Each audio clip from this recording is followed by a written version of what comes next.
Hello বন্ধুরা, আমি চিত্রলেখা। আমার আবারও একটি নতুন ভিডিওতে তোমাদের সবাইকে ওয়েলকাম। আশা করি তোমরা সবাই খুব ভালো আছো। তো বলেইছিলাম যে আমার ভিডিও আসতে একটু দেরি হবে।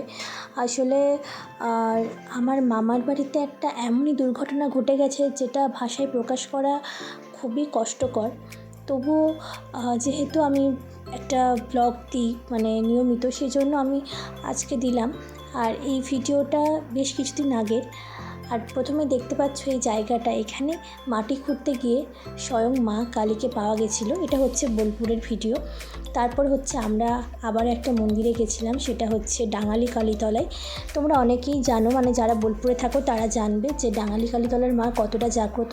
আর এখানে অনেক রহস্য আছে। এখানের সাথে যে সুরতেশ্বরের মন্দির গেছিলাম আমরা আগের দিনের ভিডিওতে তোমরা দেখেছো, তো সেই মন্দিরের সাথে এই মন্দিরের কিছু লিঙ্ক আছে, কিছু গল্প আছে, যেগুলো পরে কখনো তোমাদের সাথে আমি শেয়ার করব।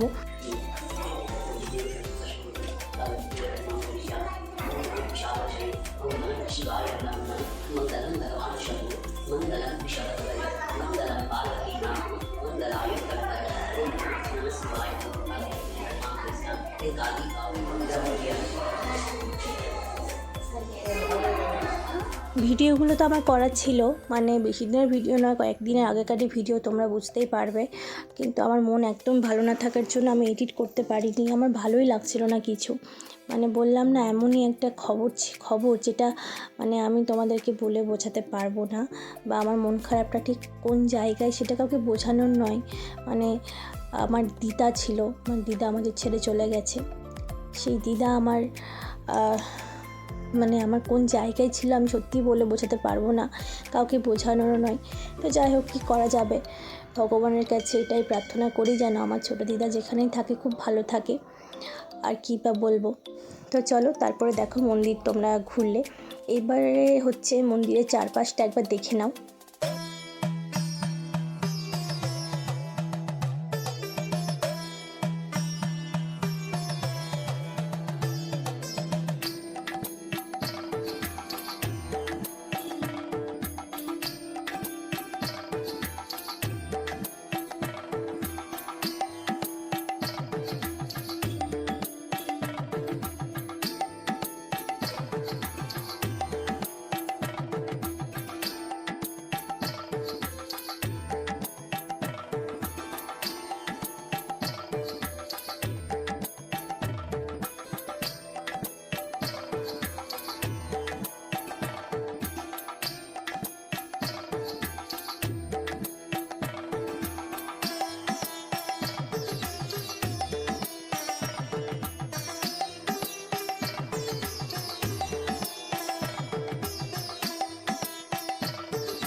ভিডিও শুরুতে তোমরা দেখলে না, একটা কংক্রিটের বড় বাড়ি, সেটা হচ্ছে আমাদের চিত্রশ্রী ভবন।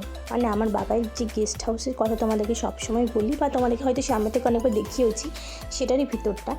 পুরোপুরিটা না পারলেও কিছুটা তুলেছি। তারপর আমি মন্দির থেকে বেরিয়ে এসেছিলাম আরও একটা বিস্কিট কিনে। ওইখানে অনেক কুকুর ছিল, ওদেরকে খাওয়াচ্ছিল। তো ভিডিওটা কেমন লাগলো জানিও। দেখা হবে আবার নতুন ভিডিওতে। ততক্ষণে সবাই খুব ভালো থেকো। টাটা।